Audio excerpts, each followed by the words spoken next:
tu lui donnes Jessica. Il va mettre Dagobert dedans.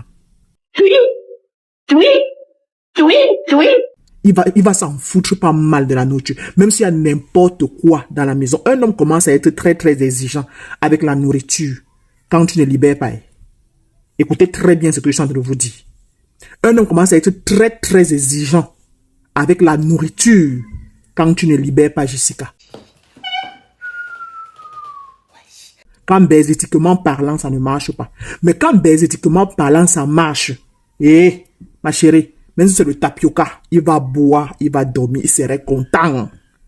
Mais il y a maintenant les hommes que, eux, ça leur dit eux rien, franchement. Donc, il y a des hommes que, bon, ce n'est pas trop leur truc. Mais un homme qui va te dire que ce n'est pas trop mon truc, ma chérie, le gars là ne t'aime pas sincèrement. Est-ce que le volume est bon?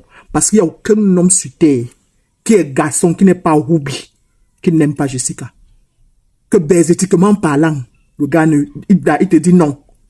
Non, ma chérie, il faut aller chercher chez les marabouts. Peut-être qu'il est Ruby. Ou bien peut-être qu'il a un problème de santé. Notre Père, qui aussi, que ta reine vienne, que ta volonté soit faite pour la terre pour le faire.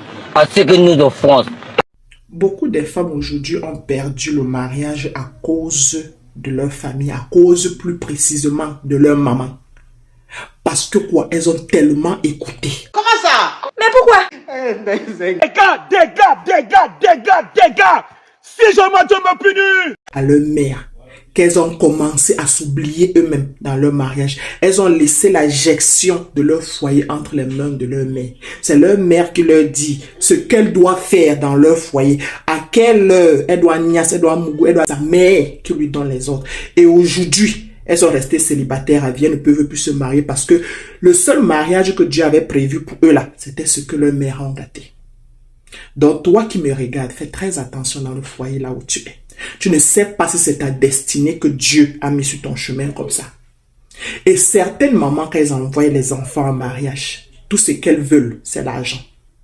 Donc du moment que tu ne donnes pas l'argent à ta mère, pour elle, c'est que le foyer là où tu es, c'est pas le foyer qui te mérite. Il faut que tu divorces de ce foyer-là. Tu peux trouver le ministre. Mais le ministre, avant de devenir ministre, il y a une femme qui l'a supporté. Pourquoi toi, tu ne veux pas supporter ton futur ministre aussi, ma chérie? Point d'interrogation. Dans un moment donné, il faut dire stop, maman. Il faut dire, maman, c'est mon mari. C'est le père de mes enfants. Ce que toi, tu as aujourd'hui, tu négliges. Quelqu'un d'autre, quelque part, a besoin de ça. Est-ce que le volume est dosé? C'est ce qui est juste. C'est la bernate.